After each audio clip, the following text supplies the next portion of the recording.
Hi guys, today I'm coming to you with an essay that I feel like is highly requested and highly fitted as well. Although I don't actually think it comes up too often, but everyone seems to be scared of this essay coming up. So everyone, today we are looking at an essay on Macbeth on the topic of kingship. So I've got a real student essay here on the topic of kingship. It's a grade 9 essay for IGCSE Edexcel. However, like having taught English for quite a while, there's only so many different ways that you can really write an essay for Macbeth, for literature, GCSE or IGCSE. So if you are doing a different exam board, it's going to be basically the same. The major differences are, do you need context? Do you not need context? How much emphasis is put on terminology? How much emphasis is put on whether or not you need to embed quotes? Blah, blah, blah, right? But the fundamentals are pretty much the same. So if you are coming to me from GCSE, maybe from the UK system, it's fine, right? You can definitely learn something from this video lesson. Okay, so firstly, what do we mean when we talk about kingship? The word kingship means being a king. What does it mean to be a good king, to be a good leader, to rule your country?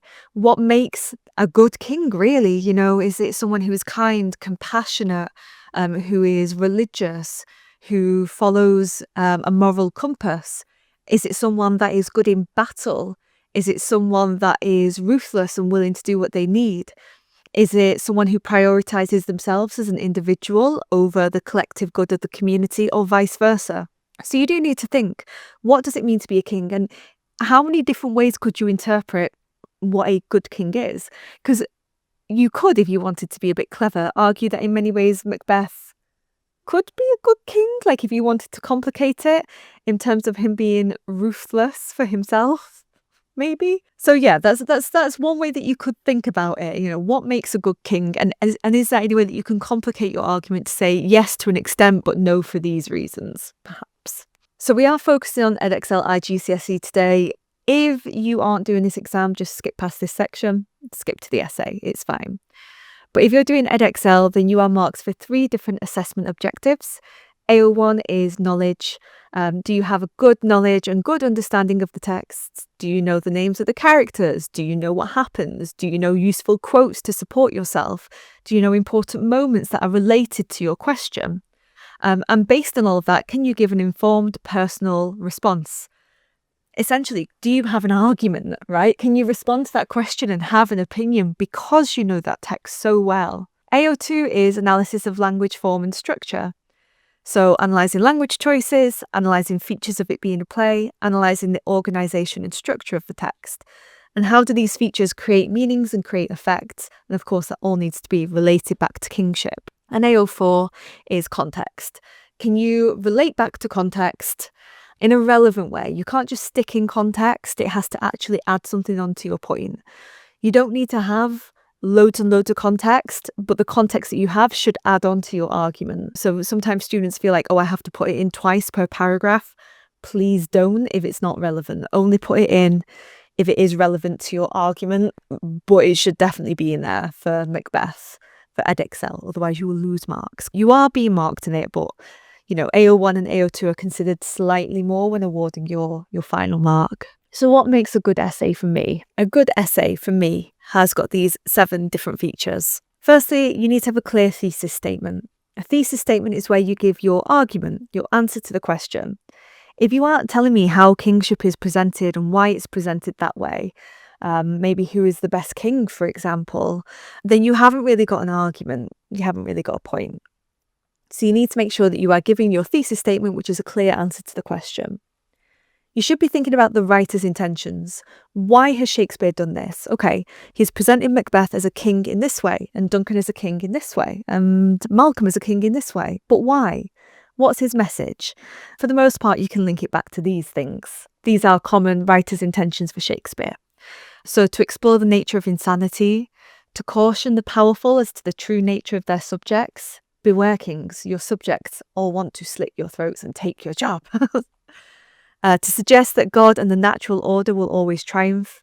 Macbeth becomes king, but it can't last because God, he's always going to win. This is the number 1 intention for me, to warn about the dangers of unchecked ambition.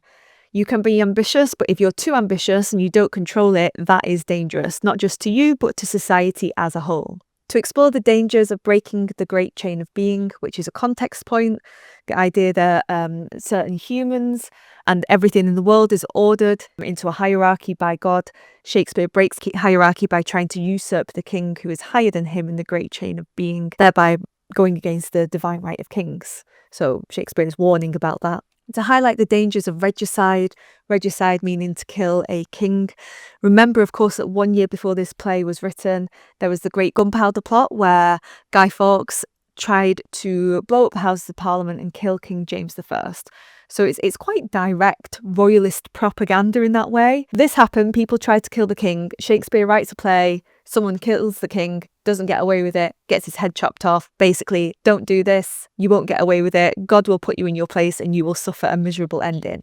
It's a very obvious kind of warning moral tale of what happens, to suggest that women who are powerful are to be feared, especially Lady Macbeth. So those perhaps who deviate from their traditional gender roles especially are to be feared. And to provoke that fear of the supernatural, to suck up to King James I, who is obsessed with witches.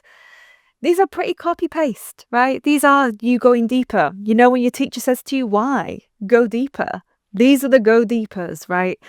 So do make a note of these because they are really useful in Macbeth essays. And when we have a look at the grade 9 example, you can see that she is using some of these in her answer. Back to our list. So thesis statement, writer's intentions, topic sentences. Topic sentence is the first sentence of each main body paragraph. It should have an argument. It should say something about kingship. It should link back to your thesis statement. And everything in your paragraph should match back to that topic sentence, or it is a poor topic sentence. Or you've gone off track, in which case you need to cross out any irrelevant bits. Of course, the juiciest part that the examiner really wants to see is some analysis of language, form and structure. That should definitely be there.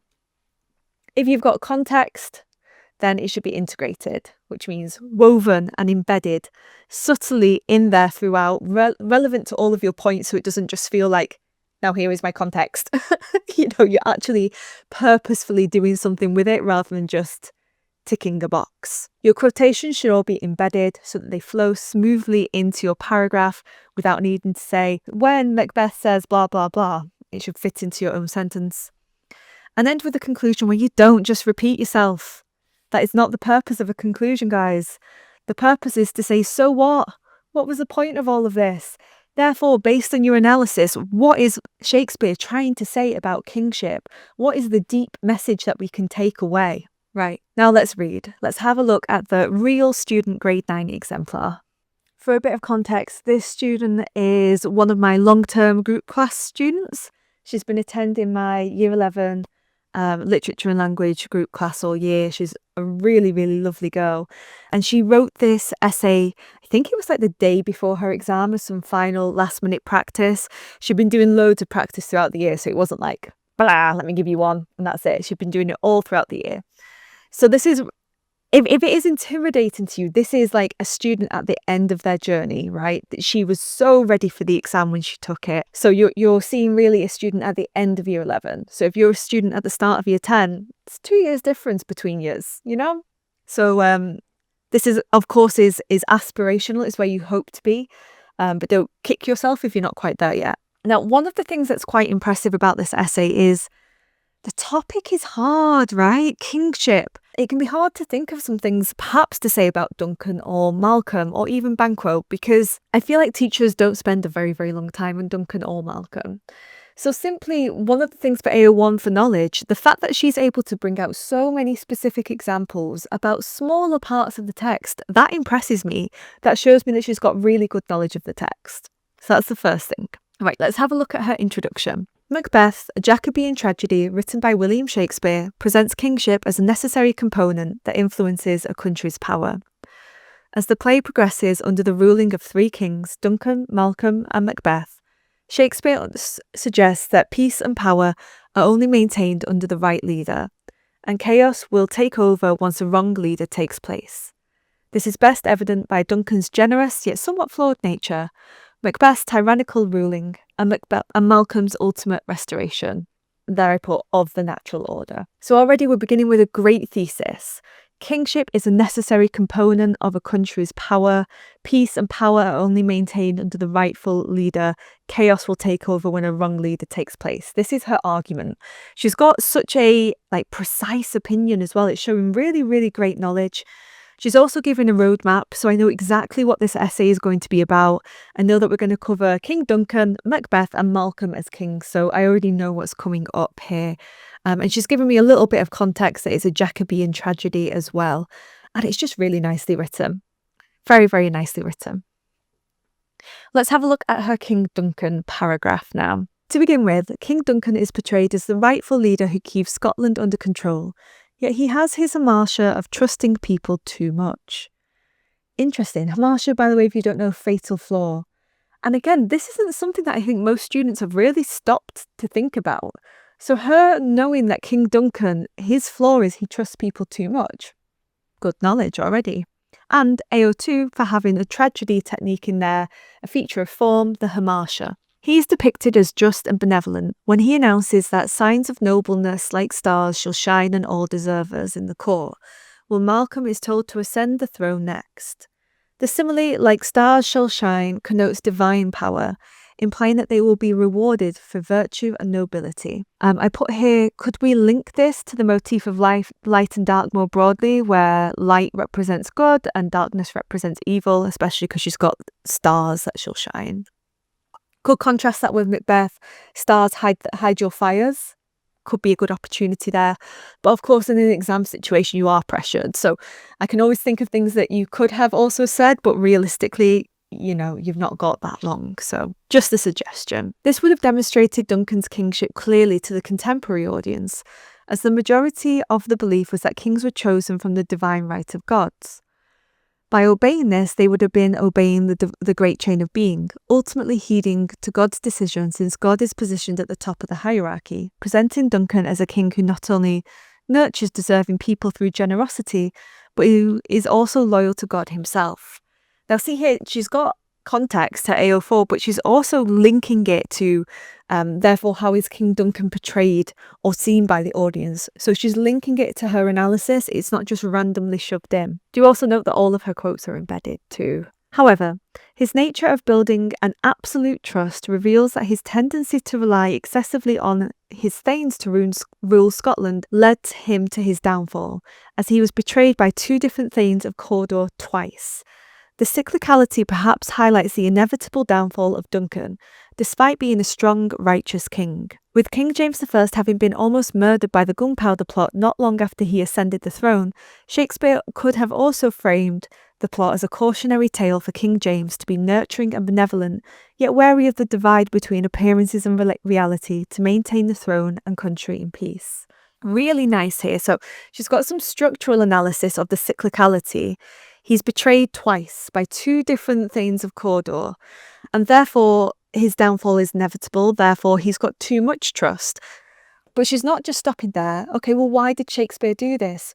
It's a cautionary tale to King James. Be kind, but be wary.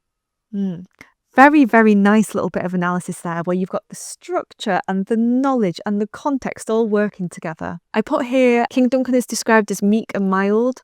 Good, but is he weak? Unlike King James I, he was a strong leader and the first to unite England and Scotland.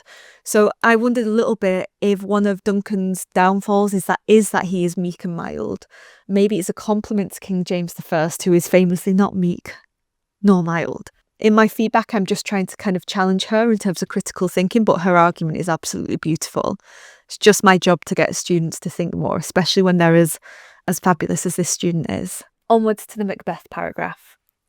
Macbeth, on the other hand, is established as a foil character of Duncan and acts as a cautionary figure who reveals that when the wrong leader is in power, a country will bleed.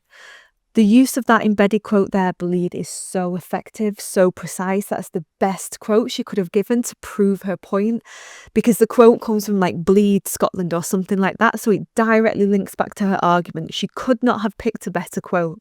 Therefore, I'm thinking AO1, what amazing knowledge you're showing me with that use of the quote. So it's not you using the quote that gets you AO1, it's you using the best quote that shows me that you really know the text, because you've picked that one out and that best exemplifies rather than just shoving any quote in, In terms of technique here, we've got foil character. So we've got that like kind of structural technique of two contrasting characters already making me go, ooh, this is going to be good. Let's read. Initially, he is titled Brave, an epithet portraying him as a valiant and admiring warrior. However, because he is not selected by God through divine rights, he is ultimately blinded by his vaulting ambition and transforms into a dead butcher and a tyrant. Those quotes! So beautifully embedded. Best quotes that she could have picked there. Really nice. This transformation is engendered by his committing regicide and homicide of Duncan and Banquo, respectively, as he violently rids anyone who he needs to overleap, solely to remain as king. Corrupted kingship is revealed through the metaphor dead butcher, which reduces Macbeth to a mindless killer, juxtaposing brave Macbeth at the beginning of the play, when he unseamed the knave to the chaps of the Norwegian adversary out of patriotism rather than his harsher, vaulting ambition, which he did for his murder of Duncan and Banquo. Lovely analysis here. So we've got the use of the metaphor showing Macbeth is a mindless killer because butcher. Might have been nice to zoom in on the word butcher there, perhaps, and how that juxtaposes the beginning. So we've got some structural analysis too. There's just kind of comparing, well, why did he kill this person versus this person? So he killed the Norwegian at the beginning because he loved his country, but he killed Banquo and Duncan because of his vaulting ambition, his fatal flaw. So she's got so much analysis here on so many different levels and super relevant to the question. Great knowledge, great terminology, great embedded quotes. Through Macbeth's tragic fall, Shakespeare therefore implies that a country will fall into anarchy with a leader only obsessed with maintaining power. Contextually, Macbeth would have already been disqualified as king immediately after he started to plan to murder Banquo. This is because male friendships were extremely valued in a patriarchal society in which males spent most of their time together, and betraying them by murder would have been considered the most vile quality a king could possess in the Jacobean era. Lovely context and really links back to her point because the whole paragraph is about the foil and why he killed Banquo. So this point about male friendship is super relevant and really adds on to her idea. Thus, Shakespeare aims to warn of the dangers of unchecked ambition that a king can bring. The murder of a friend, the king, and chaos. This here is, if you guys know French, the je ne sais quoi, the I don't know what. It's the writing style, it's the voice, it's the argument. You can feel the passion of the student's own opinion coming through this last sentence here where they clearly understand the text, so much so that they've got a very big opinion about it. And again, notice she's ending not with just linking back to kingship, but linking back to, okay, well, what is Shakespeare showing about kingship? What is his intention? On to our third and final main body paragraph, we've got a Malcolm paragraph. Guys, how often have you seen a Malcolm paragraph? Have your teachers made you do a Malcolm paragraph? I feel like he's quite ignored, but there's a lot you can do with him. Let's see what the student did. Ultimately, though, order is restored by Malcolm, who is depicted as the perfect king among the three. One piece of evidence is that Malcolm, unlike his father Duncan, does not trust others too much. When he meets Macduff in England, he is first dubious whether he is a spy sent by Macbeth or not, thus testing him by lying about his vices being grafted and Black Macbeth being pure as snow compared to him. Malcolm's cautionary nature and intelligence are evident as he successfully presents as if evil is part of his nature by hyperbolizing his fictional sin that is embedded in him. The juxtaposition of light and dark imagery intensifies this effect, as Macbeth being pure as snow sarcastically contrasts to his well-known black and deep desires. Nice techniques in here, hyperbole, juxtaposition, this contrast, and great knowledge to kind of compare this moment with another moment as well. If you guys have forgotten, this is when Malcolm goes to Macduff and pretends. Thus, Shakespeare hints how Malcolm is capable of distinguishing one's divide in appearance and reality, a fatal flaw that his father could not avoid. Great little bit of argument here. Malcolm is better than Duncan. Why? Because he can actually see the difference between appearance and reality. Another evidence that Malcolm, unlike Macbeth, is an epitome of a patriotic and dedicated king who prioritises the future of Scotland rather than his ambitions. Under the control of Macbeth, Malcolm worries that the country is sinking beneath the yoke and that it bleeds and weeps.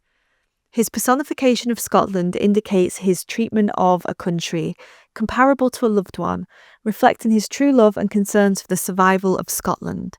He sees Scotland as being like a person. That's how much he loves it. To him, Scotland can bleed, can weep, because it is like a living being to him. With Malcolm ascending the throne, therefore, Shakespeare gives the audience a sense of catharsis, in which the king, free of hamartia, both trust and vaulting ambition, restores order. Considering that the play was written to satisfy King James, Shakespeare would have intentionally structured the play to deliver the message that, regardless of human attempts to disrupt the natural order, it will ultimately be restored through divine rights. Nice bit of context there and linked to writer's intention. And I also like this because it covers the ending of the play, which so many students often ignore as well. So I think this is a nice bit of analysis. She also got in some good analysis of language, form and structure throughout. See here, she's got her tragedy terminology, which is a feature of form. She's got the catharsis, she's got the hamartia. In terms of structure, she's thinking about how the order has been restored. She's got loads of context, and all of the context is super relevant. Let's have a look at her conclusion. Overall, Shakespeare displays how only correct kingship allows a country to be at peace and under control. By exposing each king's hamartia and ultimate restoration, Shakespeare depicts kingship as the determining factor of a country's survival and warns that a wrongful king will create chaos. And I put here, masterful and well-structured essay, you're so ready, well done. So guys, that was the student's essay. It is a top scoring grade 9 essay, and I'm really curious what you guys thought of that, what you thought of the argument. If there's any points that you'd add on or any bits of analysis that you would add to develop it, or perhaps you would answer the question in a different way. I'd be really, really interested to hear that in the comment section. All right, guys, that is everything for today. Don't forget that if you would like to join me for some group classes or master classes, that the links are all right here. The first place I would look if you're not sure is the events calendar. That shows everything that's going to be coming up in the near future. I hope that this lesson was useful for you. Do comment if you've got any requests for other essays that we could have a look at, and I will see you guys all in the next video. Bye-bye.